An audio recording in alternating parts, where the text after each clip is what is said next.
Hello everyone, and welcome back. In my previous video, I showed how an incorrect CT polarity caused abnormal power readings and misleading power curves on a SunGrow inverter. Today, I am excited to share the follow-up. The installer has corrected the CT polarity, and you can clearly see how the power curve has returned to normal.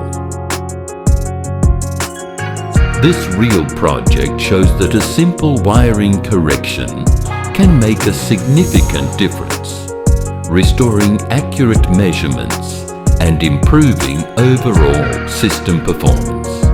Whether you're a solar installer, engineer or system owner, always verify the CT polarity during installation and commissioning. Taking a few extra minutes can save hours of troubleshooting later. I hope this real-world case helps you in your future projects. If you found this video useful, please give it a thumbs up, subscribe to the channel, and share it with your colleagues in the solar industry. Thanks for watching, and I'll see you in the next video.